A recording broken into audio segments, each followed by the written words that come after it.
What's up, everybody? 2:01, like on the dot. I mean, like my phone's going off, like cha-ching, 2:01, because that's how we do it here. 2:01. So remember when you see me and Jason live and in person, like some of you guys did at Ecom Chicago last week, you can throw up the 2:01 sign, and that way we know you're representing and watching us live here on the eBay versus Amazon show. Jason T. Smith, I know you're glad to be home, man, because you haven't been home in a while. You took a longer trip than I did. Holy shit, I've been gone on the road for 10 days. And yes, I was so happy to get on the couch yesterday and have all the dogs in my lap and sleep in my own bed finally. But I don't know what I was thinking when I booked this, but Stacy and I decided to do a vacation. And so next Thursday I leave for 10 days again. Wow. And it's one of those things where there's five nights in a row be in a different place in a different bed. Like I'm a rock star on tour or something without the whole groupies and fun part of it. You're doing the couch surfing, except No, maybe no couch surfing. the hotel surfing. I tried that, but people already had guests in because it's Halloween week. So we are. I'm driving into Long Beach to do the Long Beach meetup, and then I'm having a class next Friday. So if you're listening to this and you're in the LA area, I'm doing a class next Friday. Details will be on the Thrifting board this afternoon. Then doing some shopping, and then Stace flights in on Saturday. And if you have not done Halloween on Santa Monica Boulevard in West Hollywood, you have never done Halloween then, because it is the biggest party.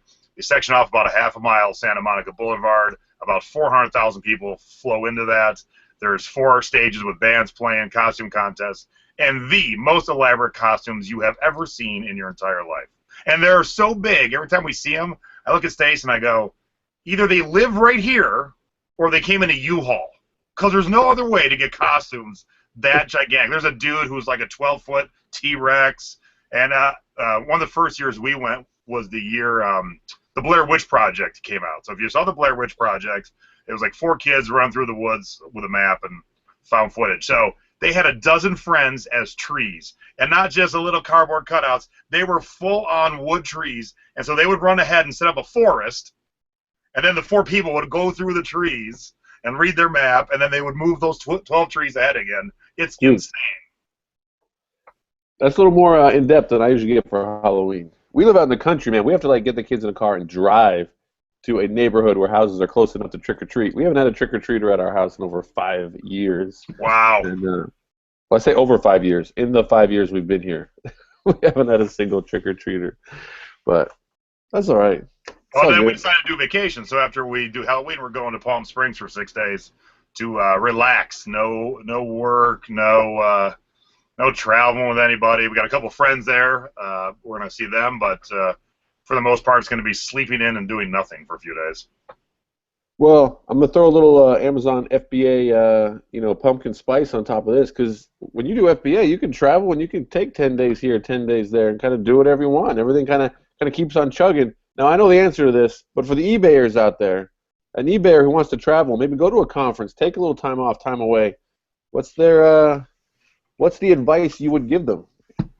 Have an assistant. So, I mean, in a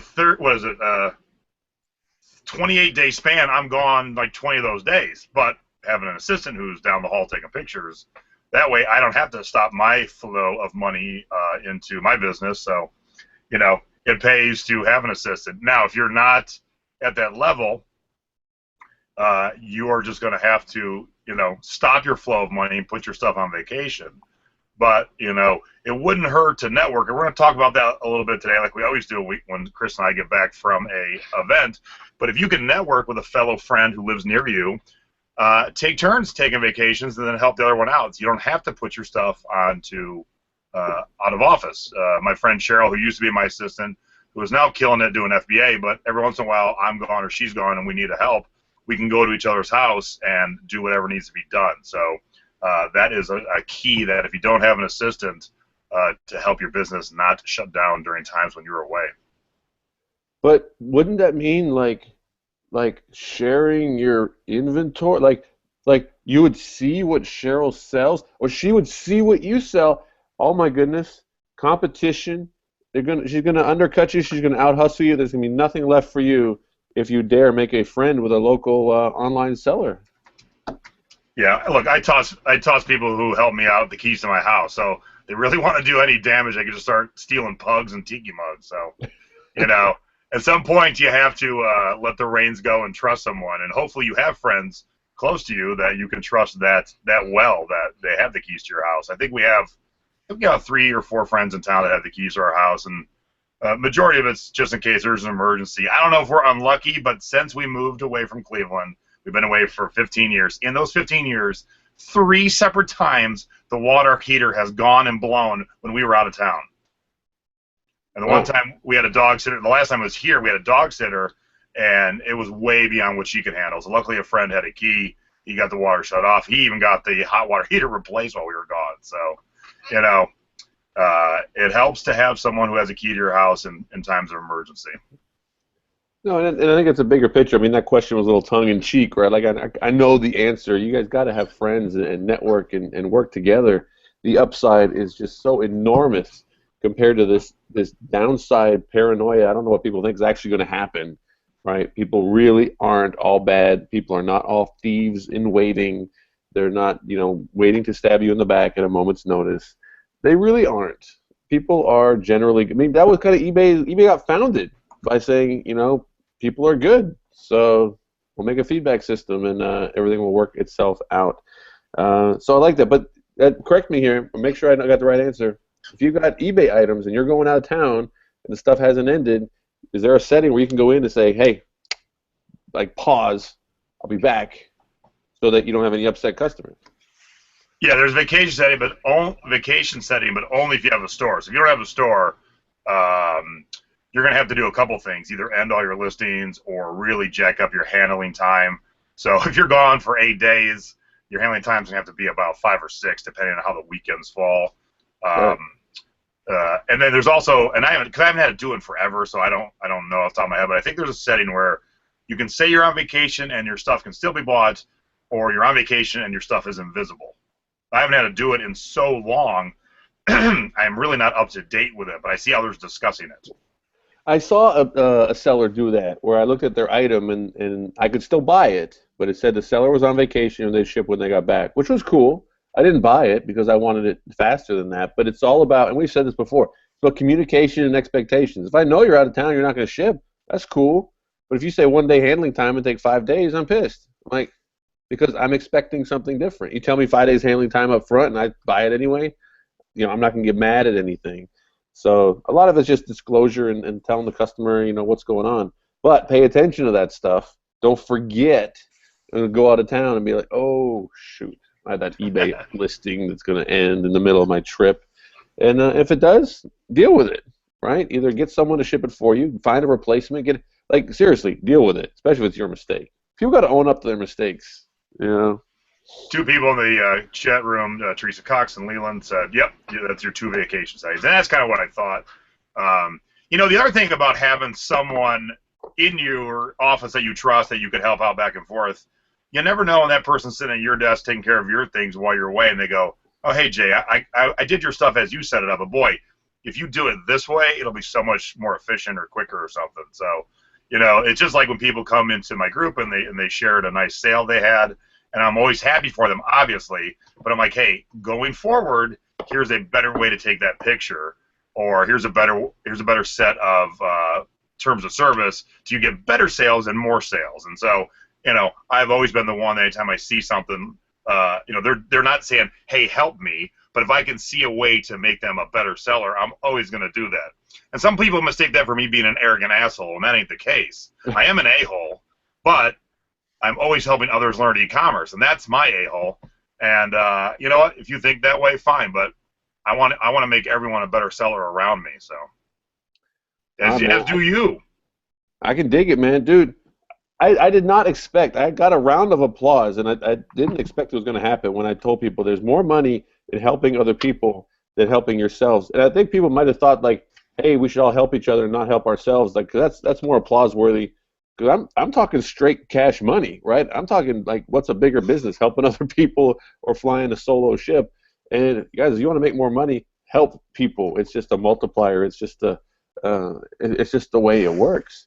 And everybody got real excited about that, and it's true. There's money in helping other people. And I don't want to say, maybe we don't say money. There's value in helping other people because by helping other people, you're going to grow a network. You're going to have friends who are going to help you out, who are going to make you better and do all this stuff. And you never know where one tip or one relationship is going to lead into something super, super big. And hey, if you don't try, if you don't put yourself out there, that's fine. You can do the exact same thing next year that you're doing this year, which is probably the same thing you're doing last year, and you're not going to grow and do anything new. So it was cool raking profits here, man. My homeboy. And since we're already talking about this, we didn't really say what we're talking about. For those of you who don't know, we were at the Ecom Chicago event, and going forward, I was thinking about anyone listening to this broadcast later on, just so they know what we're talking about. We were at the Ecom Chicago event in Chicago, obviously, this past weekend, and as Chris said, I was in Chicago for 10 days because my wife ran the marathon the weekend before. Yay, go Stacy! And she finished. And she was great, and then we did a little sightseeing, and then ended up at the event.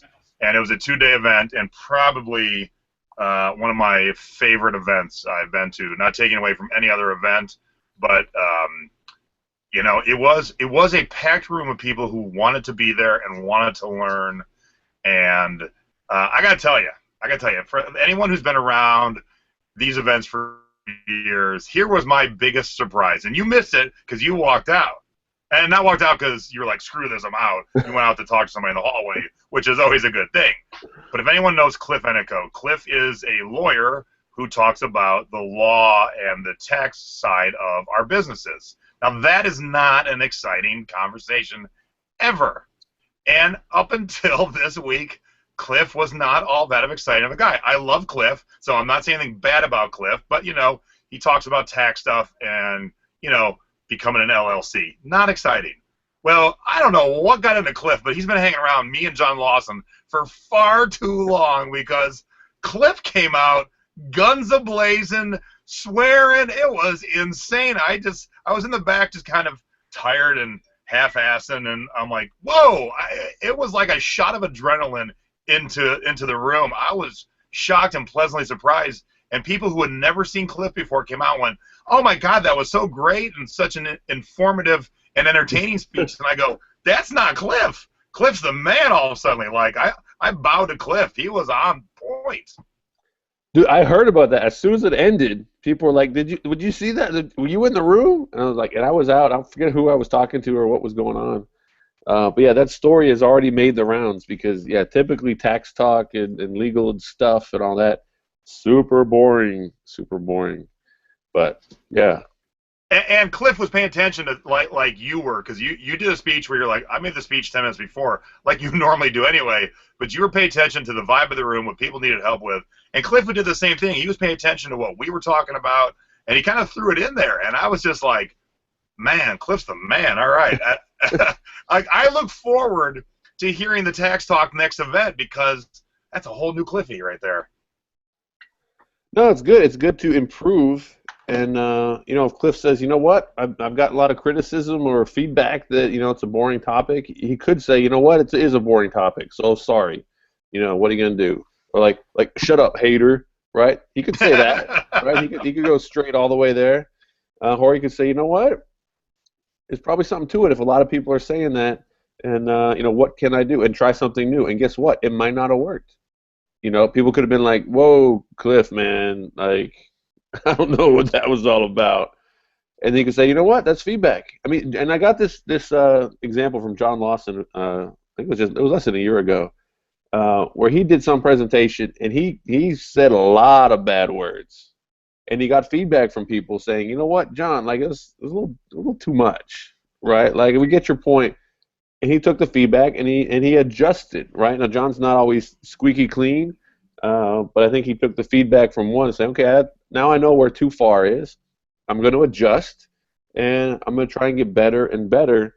And that's the only way to get better, right, is to do things enough times, is to list enough things on eBay, take enough pictures, scan enough products, ship enough boxes, and guess what? You get better at it. I hate to go back and think what the first – I'll tell you, when I first got back into eBay, when I was doing the power tools, it was when – I don't think I've ever told this story.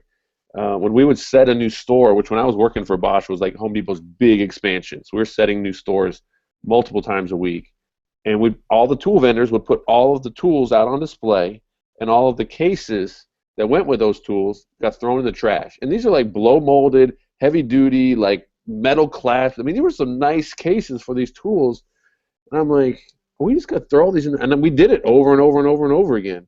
And I finally said to the department head, I said, "Can I just have these?" He's like, "Yeah, I don't care. Take them out of here." So I would take these very specific tools, which was great because I had keywords for specific tool models. And when I sold them, I stuck a UPS label on the outside of a plastic bare case with no box and shipped it out. And I must have done 100 of those. No one complained. No one ever got damaged. But I come to learn later that if you don't ship in cardboard, UPS is going to charge you an extra fee because they can't have different types of materials going down the lines. Not to mention the customer experience of like, I can't even get this label off my nice new plastic case that I paid $40 for. It's all dinged and scratched and nicked from being a UPS truck across the country. I don't know what I was thinking, but I pivoted. I learned. I used to pack with newspaper, right? Like, I know better. Now I use craft paper. I used to, yeah.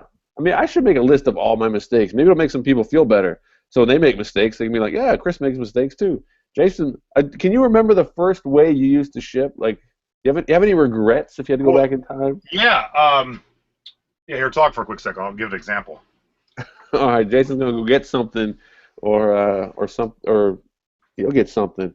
Because I also used to spend way too much money. I used to ship out videotapes, and I would buy the big bags of peanuts in brand new boxes from Office Depot instead of going to a box company or shipping with newspaper or craft paper. I spent way too much on shipping supplies, but I did it. I mean, I had a huge margin on the things I was selling, so I kind of acted like a high roller with my shipping supplies, and I could have saved a lot of money. And this is before Facebook. This is before networking and all this, where someone saw what I was doing, they'd say, "Dude, you're spending way too much money. I get my boxes over here. It's going to save you $3 a box.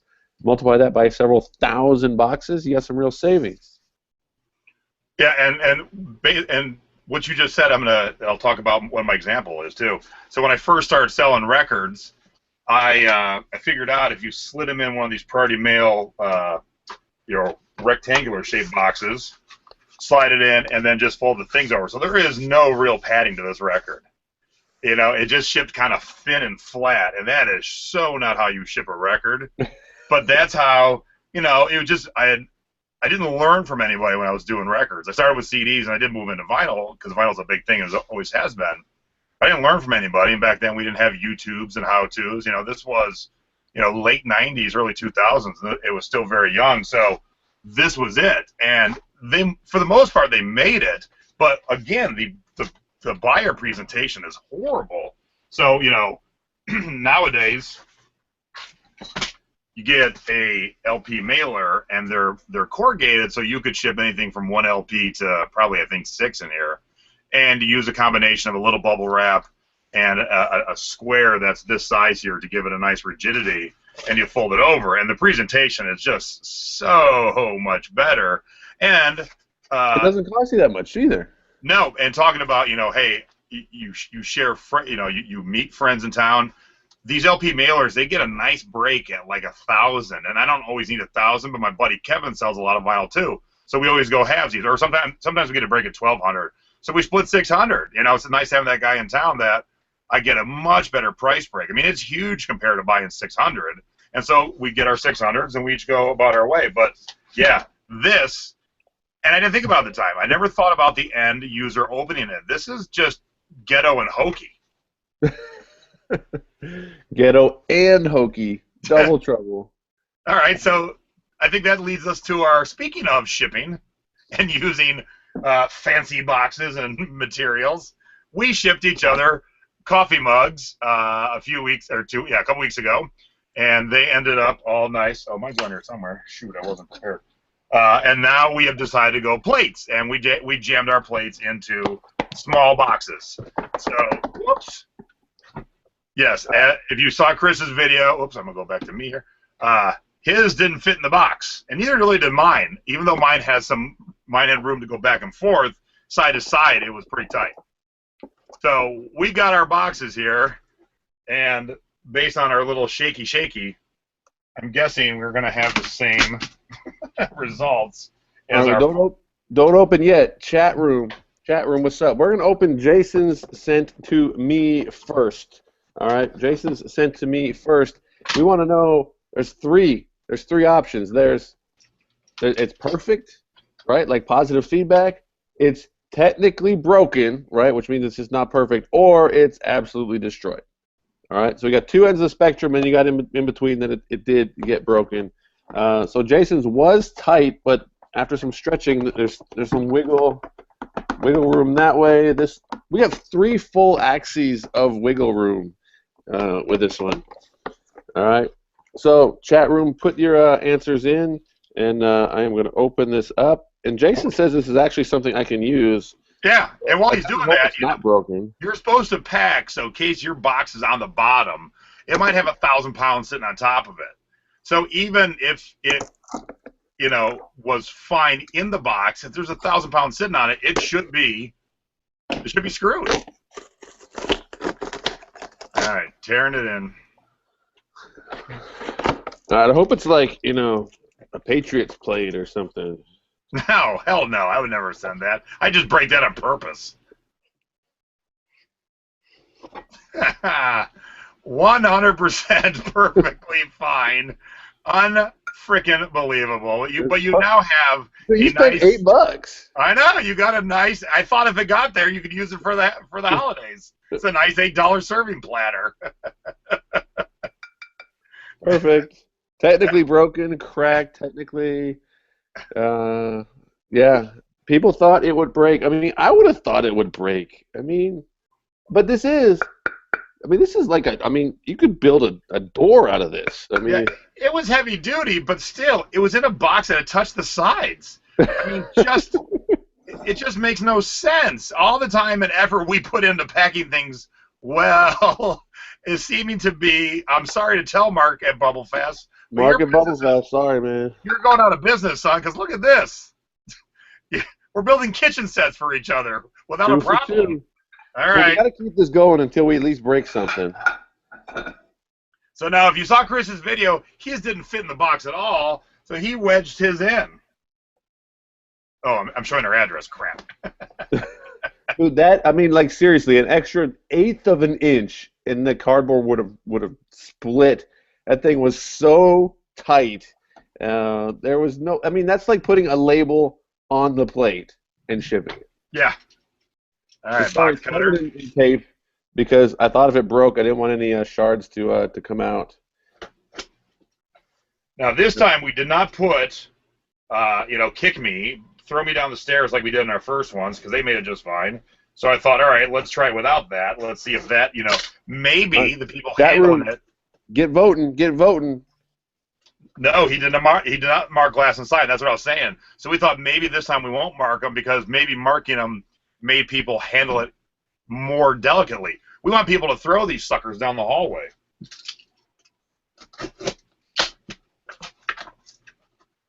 Watch it be perfect in my cutting Destroyed in.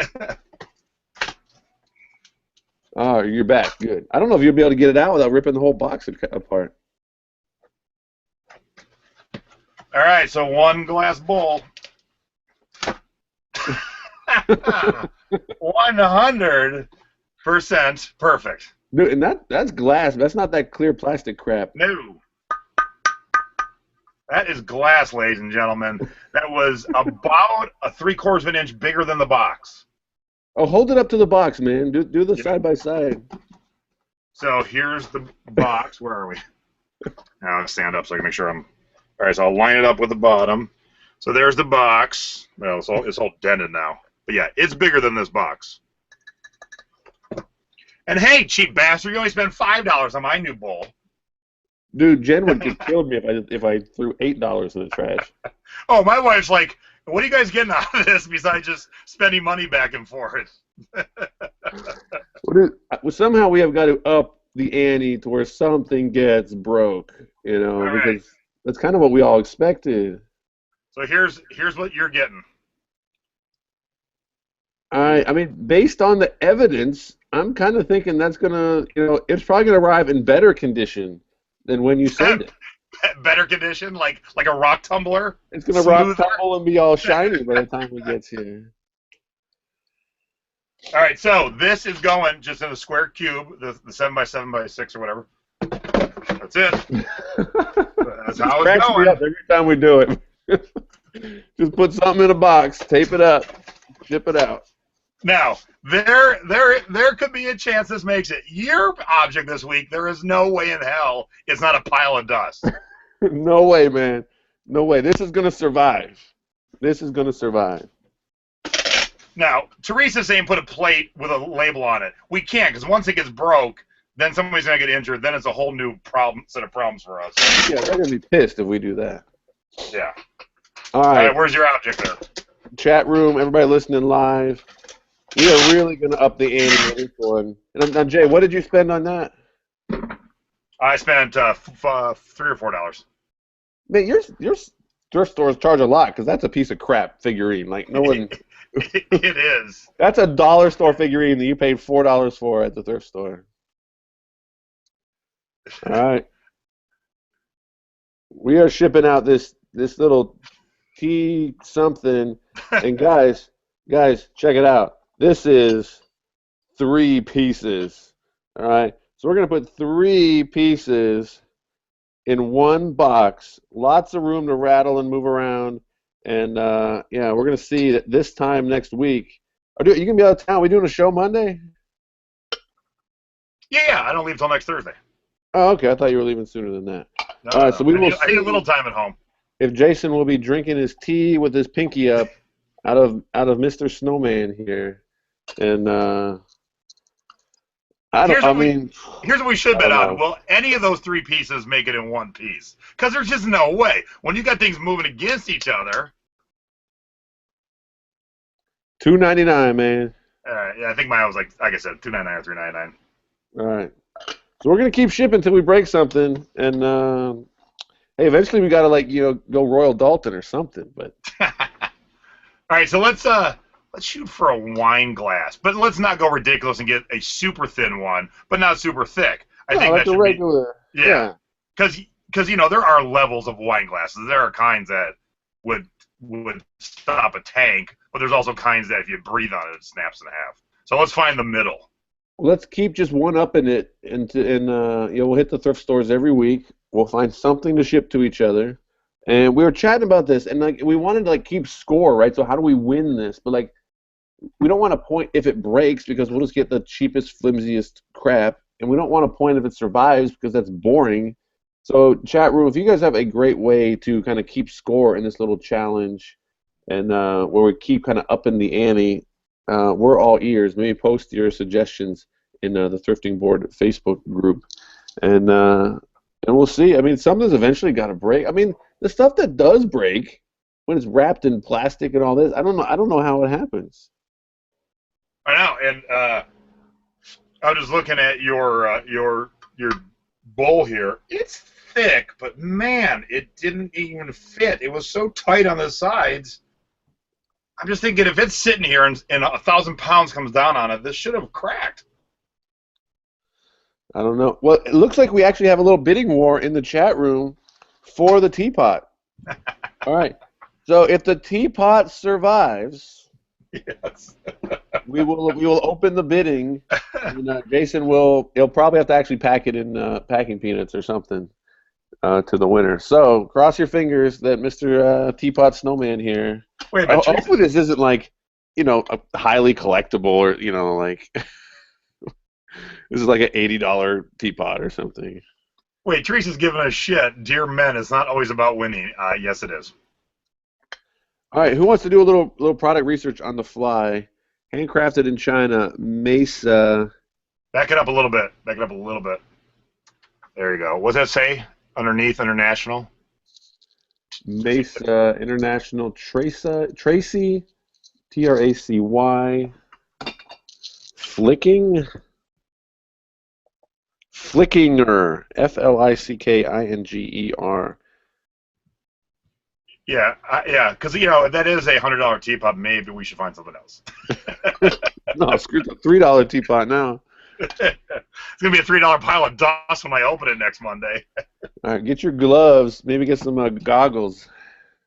Okay, May says cheap crap. Good to know. The other thing too is even if it is broke, it'll still sound like there is three pieces. So I won't even have a clue until I really open it, unless it's just dust. No, I mean I was kind of sad because I got your box and I'm like, dude, like I didn't open it, but I don't think it's broke. Yeah, when I'm on the air, damn you. When Stacy, because Stacy got home 2 days before me, she saw your box and she texted me, she goes, it's in one piece. I'm like, no, I want it to have shards coming out. Now, we each found something cool when we were at the thrift store looking for something to break. So you got your cool thing there? Oh yeah, dude, you guys are gonna love this. And I was thinking about this because I want people to always know, and I talked about this in Chicago, the confidence thing, going thrifting with people, going shopping with people. I think, and maybe, I don't know if you thought of it the way I had before, maybe you thought of it before I did, but it's the giving people confidence that makes sense. When you tell people why you pick up, that coffee cup, why you put in those keywords, why you took time to look something up, that gives them the confidence that they need. So I was thinking about the reasons why I bought this, and that's what I wanted to pass on. So, chat room, oh, this weighs so much. This weighs more than my kid. I bought this yesterday That's awesome. at the thrift store. Now I'm holding it way back so like you can see the whole thing. This thing it weighs like 35 pounds. And here's why I bought it. One, huge name brand. This is the dog from Blue's Clues. All right. Two, fairly unique. Right. This thing is really, really big. Three, still has the tag on it. Right. Tags on both ears. New with tags. And it's got this little blue tag over here. Great condition. I looked it up on eBay. Looked up anything. This is a 30-inch Blues Clues plush. I looked up the most expensive Blues Clues.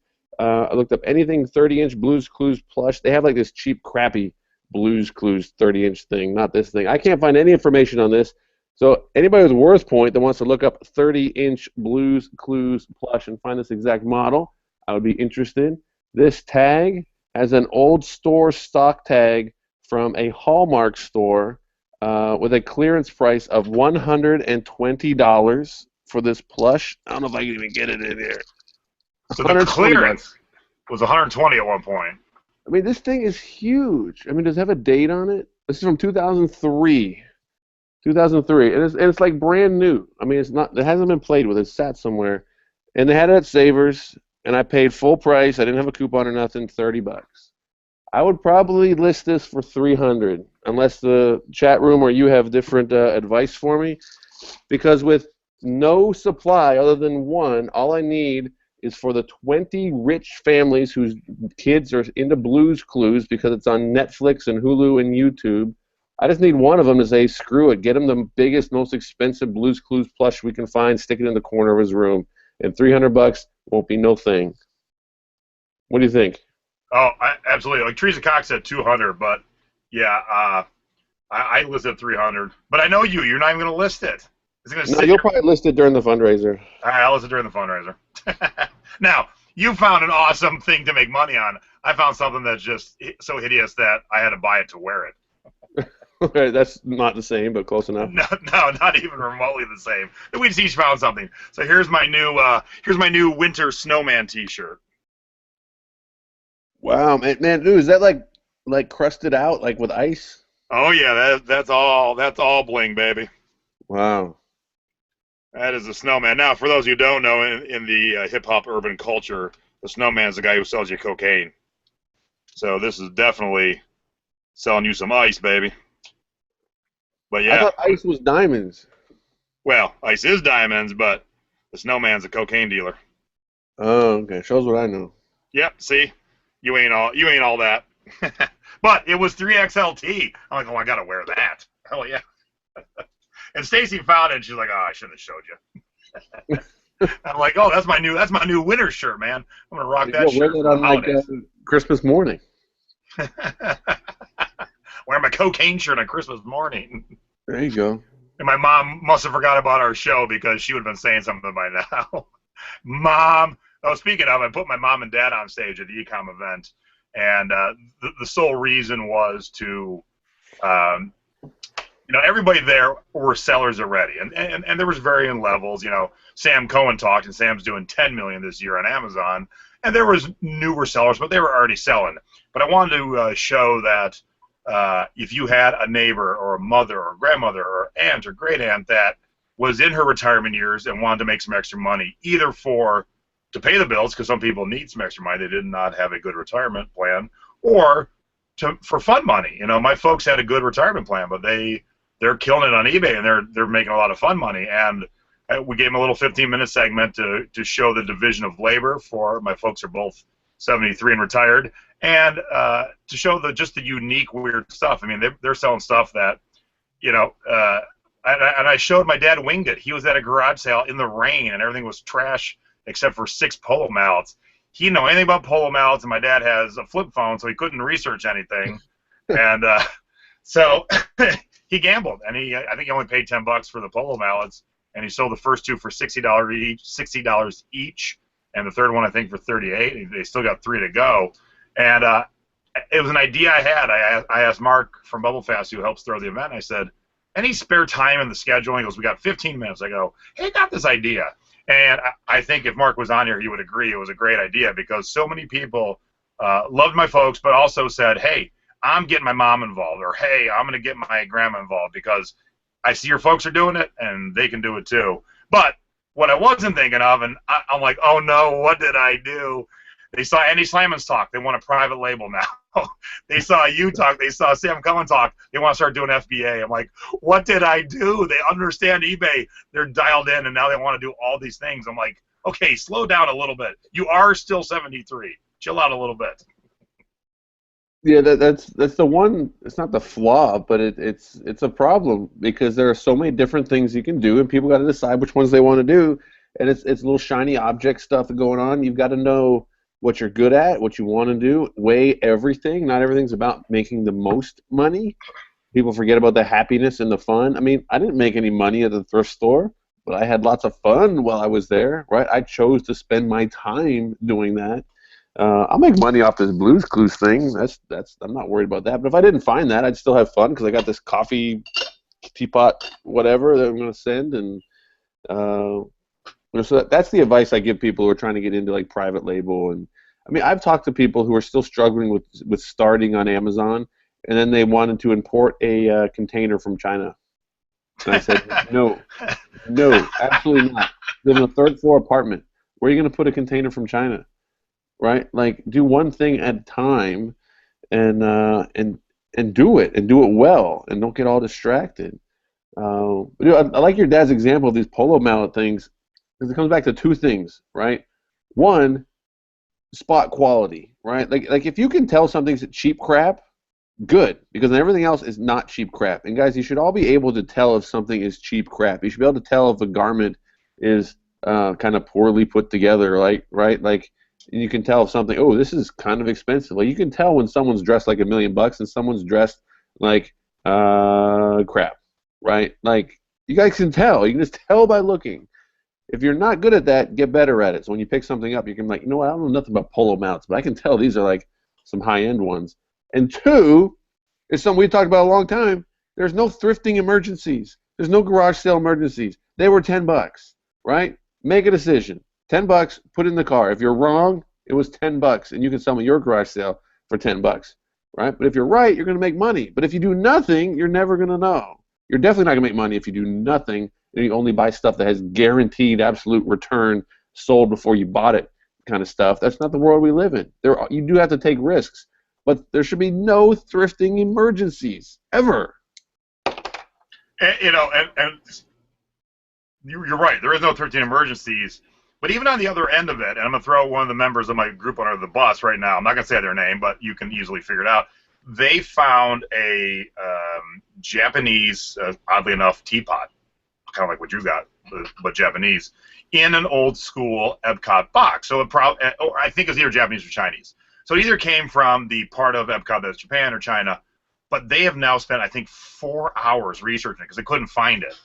Look, I'll read through things that I can't find. So I'll Google eBay, I'll check Etsy, I'll check WorthPoint. If it's music, there are some other sites, PopSite, Gem.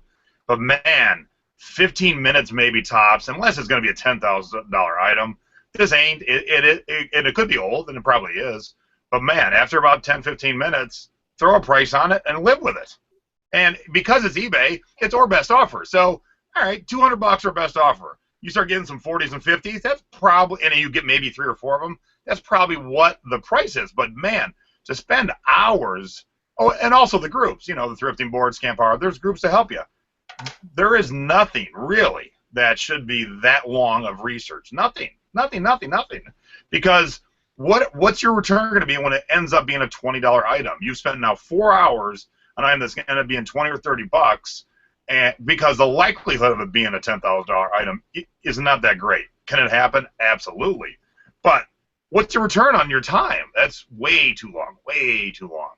So my dad pulled the trigger in the field with no research available to him, and then he went home and did his research and goes, okay, these are polo mounts. They're not like, the ones that are bringing thousands of dollars, but they're going to bring us a nice little profit.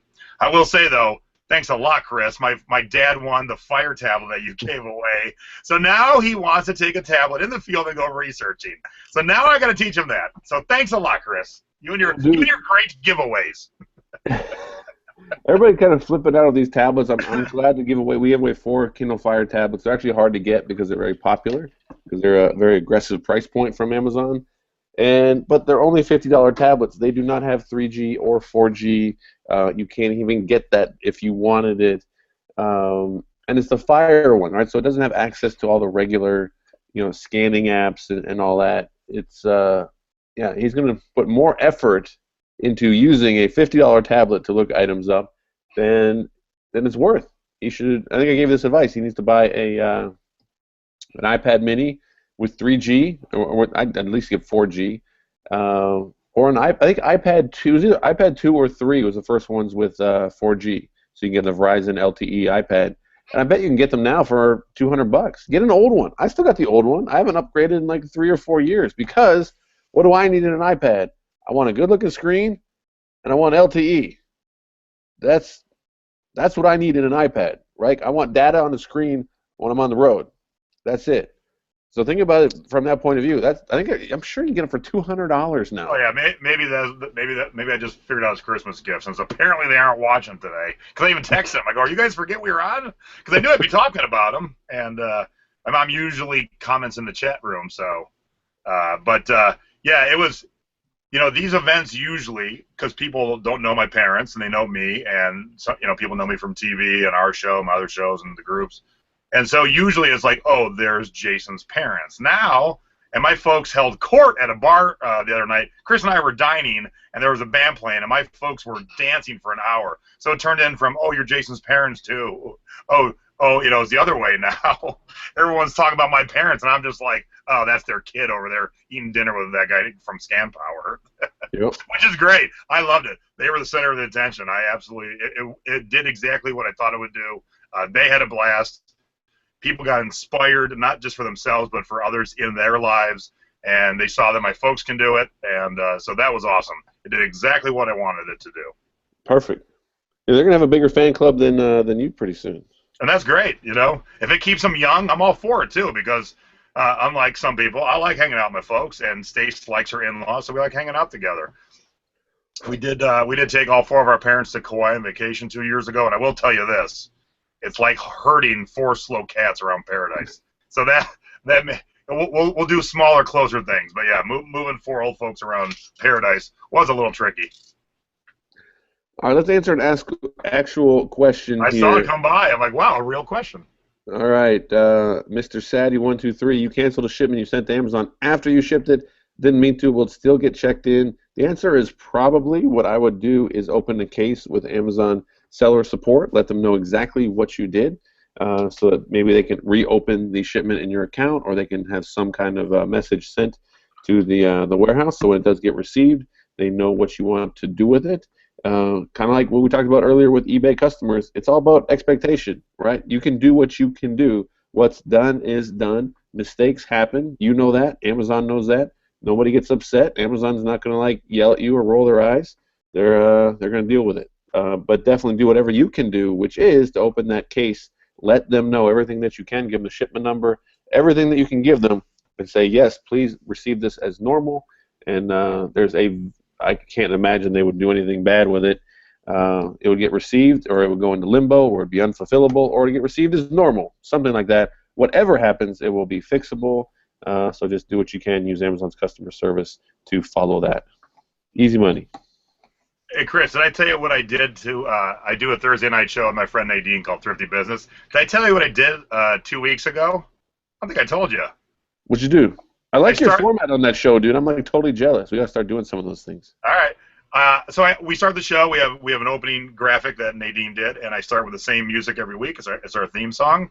And so that plays for about 20, 30 seconds, and then I click stop sharing, so the title screen goes away, and then you see me and Nadine. Well, instead of clicking stop sharing, I clicked stop broadcast.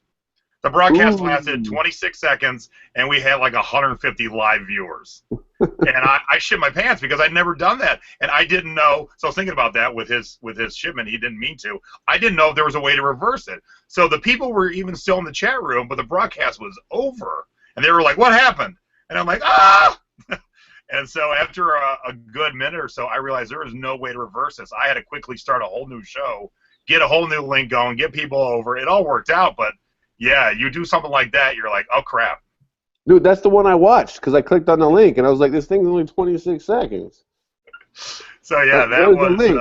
And then it's your show, right? And I message you in the middle of the show, hey, where's the link? You're probably like, stop messaging me. I'm in the middle of a show, you jerk. Well, everyone was messaging me, rightfully so. I mean, because of course you're sitting down and tuning in, and then I'm an idiot. I clicked stop broadcast. I wish I had video of the look on my face in that second when I went, ah! What do I do now? Because like people tuned in, you got a guest all ready to go, you got all these segments already. You know, it's like, oh my god. So yeah, when you make a giant mistake like that, you do have to figure out how to fix it, and you know, freak out for a moment, but then you got to collect your thoughts because you got to figure it out. You know, whether it's turning off our live broadcast or canceling a shipment that's on its way. Yeah, you got to. He said he was trying to change the number of boxes from 3 to 1. And, well, you know the rest. Yep, I was trying to stop share screening, and I stopped broadcast. So I am fully with you, and I feel your pain, sir. Yeah, no, I've made every mistake in the book when it comes to making FBA shipments. Mistakes happen, but I promise, Amazon doesn't care. Amazon cares when they sense abuse. If you're abusing the system, if you're changing quantities, if you're jacking with stuff, just kind of get around rules and game the system, that's what they don't want. They don't care. I mean, you could mislabel a shipment. I mean, they do keep track. So if you're like just really, really bad, then eventually they might be like, look, all right, we need to like figure this out because you've never had a perfect shipment, and it really shouldn't be that hard, right? But when mistakes happen, really, Amazon doesn't care. It's not personal. Just do what you can do to fix it. You know my old assistant, Cheryl. She's my good friend. She's the one I was talking about earlier. She helps me, I help her. And I would say this to her, and I have many times, and me say this publicly, she'll not be that upset about because she says it about herself. We call her Hurricane Cheryl because she kind of comes in like a whirlwind, and she's like, ah! But she took that and turned it into a thriving FBA business. So I am, knowing Hurricane Cheryl, I got to imagine her first couple of shipments were probably train wrecks, like anybody's are. But she went from not being able to pay her bills to, thanks to help by you and by Dwayne, good friends of mine who reached out to someone. I said, can you help her out? She's killing it. You know, she's like, hey, I'm making profit. I'm paying my bills. I've got this all dialed in. So she took that energy, that Hurricane Cheryl energy, and help from within the community, and it's turned it into a business. And it's so great to see her. She's hustling, man. She is always hustling. I'm so happy to see someone go from not doing this ever over a year and a half and killing it. So as a testament to the community and to perseverance too. Oh, we can't put links in the chat room, right? You can put links down below so anybody can see it, But yeah, you can't do links directly in the chat room. That's the one downfall I feel, because the chat goes away. So who gives a shit if the link's in there or not? I don't know what they're worried about anyway. I know, because it goes away. You can't save the chat. So what's the point? Who cares? I don't know. Someone's asking. I don't know if they're asking about me or you, but if we've ever made an ebook, and that's an easy answer. I've made a bunch of ebooks. Actually, I write regular books. Well, actually, I have one here. I usually don't have one sitting here. I write regular books. You can e them up if you want them e-style. But and here, I'll even up the game for you. I have one sitting here too. Not there mine, yours. Has that been in the bath? No, this is not the one. And speaking of, I still have boxes of books I gotta get rid of. What are we doing with them? How many you got left? Oh, we still got, because remember you did the thing with the 2, and then we didn't do the thing with the other one, and so now I still got like 6 boxes of those out there. Which ones do you have left? I forget. I think it's the big one, black and white. I think. All right, good. That's why that one's more expensive. But we gotta figure out something. I want to get rid of these books. Damn it. All right, we'll figure out something. Just what you need. You want to ship 60 items in a day. Yeah. Well, Get Jeremy. you always take care. Well, that's true. And you're a good friend. You always take care of me. I'll take care of you. No big deal. All right, we'll come with some sick offer. But confirm what you have and how many you have. Yes, I will. And to answer the question, Frida, I have 3 books that are almost done. All 3 of them. I just can never get them done. So maybe this vacation to Palm Springs, because we plan on doing most days doing not much of anything. I'll just sit by the pool and keep on working until I'm done. Stace can go around the desert, work on my book. All right, I can dig it. All right, that's our show. I mean, we got a few minutes left, so if there's any questions. Oh, somebody just says, "Oh shit, just found the chat." Well, welcome, Spotted Horse Trading Post. That's a long name, man. Yeah, that was a mouthful. That was a mouthful. So welcome to the chat. Do you have a question since you're here?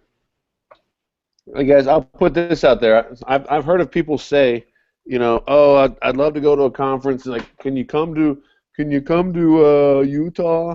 Can you come to Oregon? No, we can't. We go where we go, and I think you guys should pony up and get a plane ticket and fly and make it worth it to you. Because if you're only going to go to a conference, if it's local and under $100, you're not going to go to many conferences. It's just not the way it works.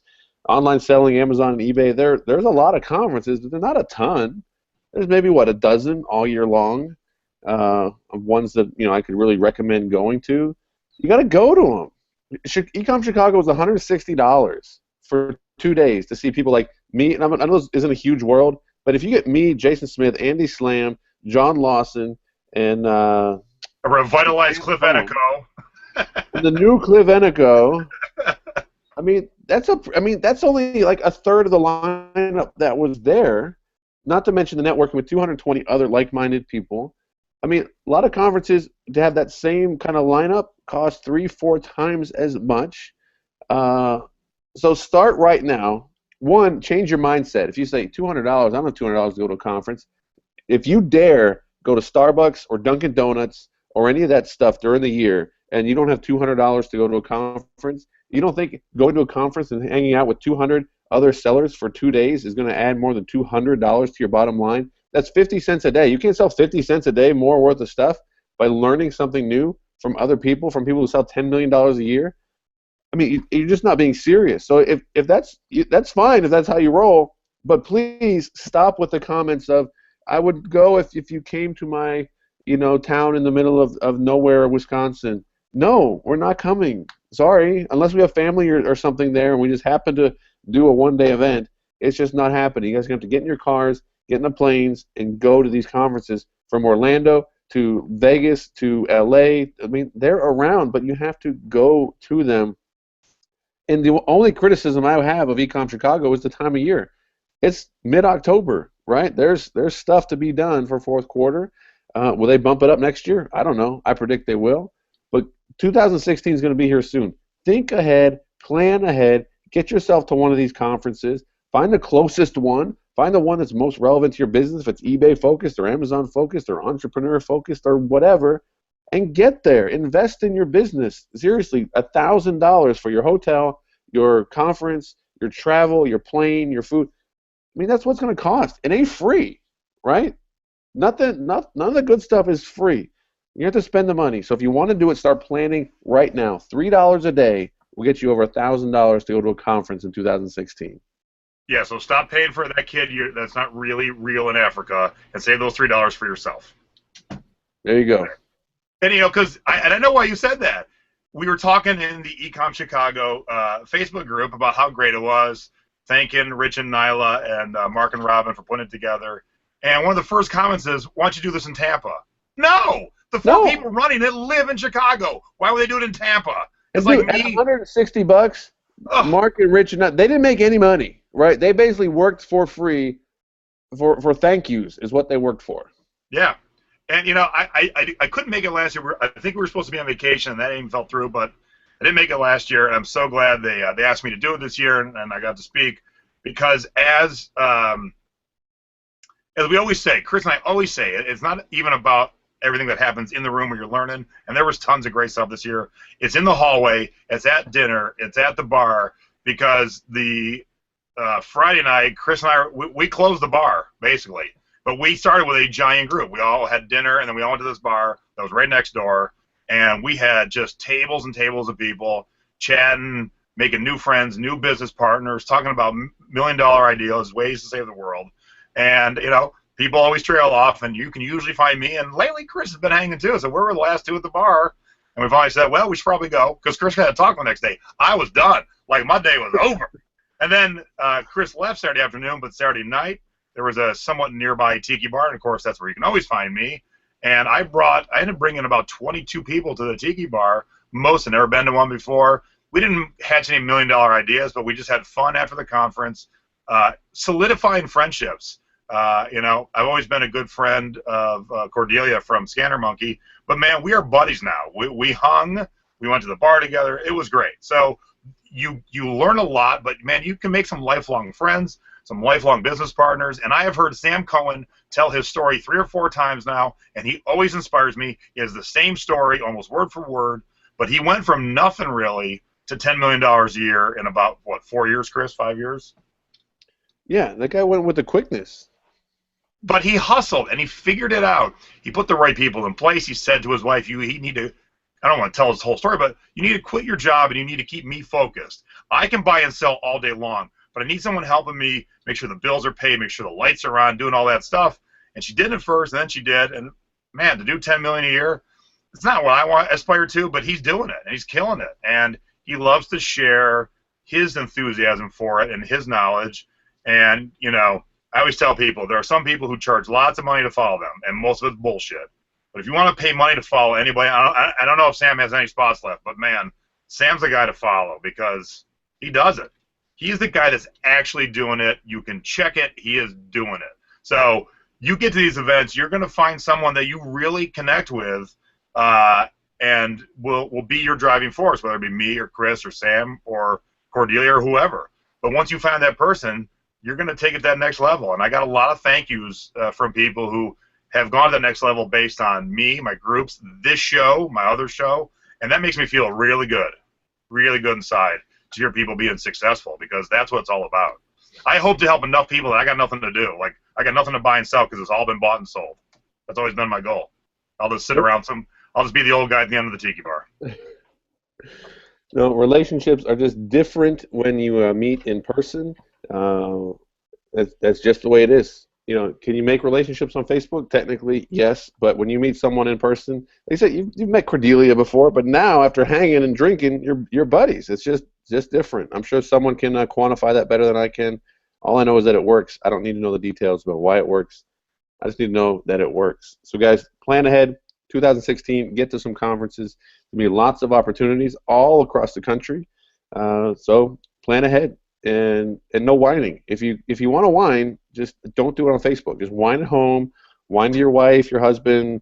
That's fine, right? I won't stop you, but yeah, I don't want to hear it. Like it just, eventually I'm gonna just reply on Facebook, a little mean. I don't want to be mean.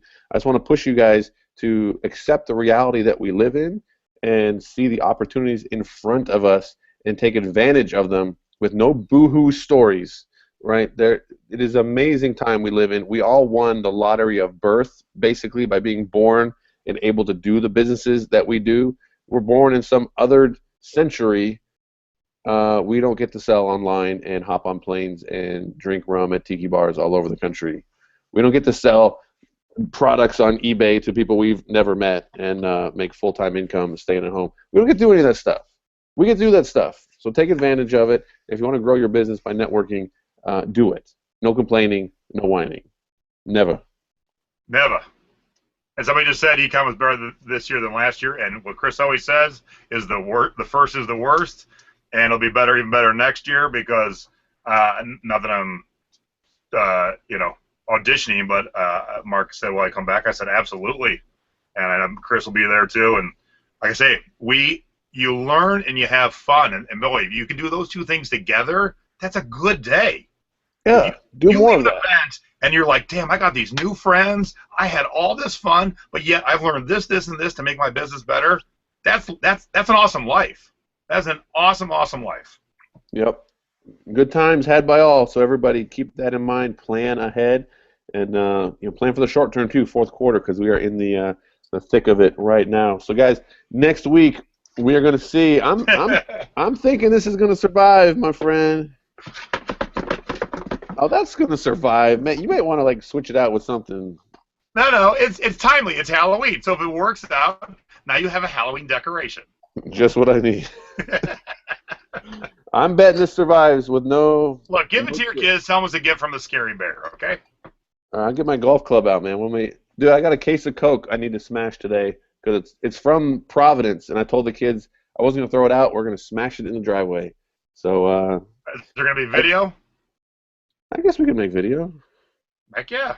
All right. So wait, cans of Coke? What are we talking about? Yeah, cans of Coke.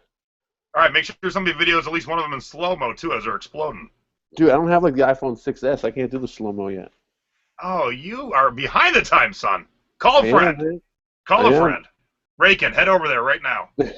All right, guys. Yeah, tune in next week. We will look at what made it or what didn't make it, and we'll then maybe we'll switch it up to UPS next week, and we'll throw some wine glasses in the box. Perfect. All right, man. Thanks for the plate. Yeah, brother. Thanks for the bowl. All right. See you guys. Have a good week, everybody.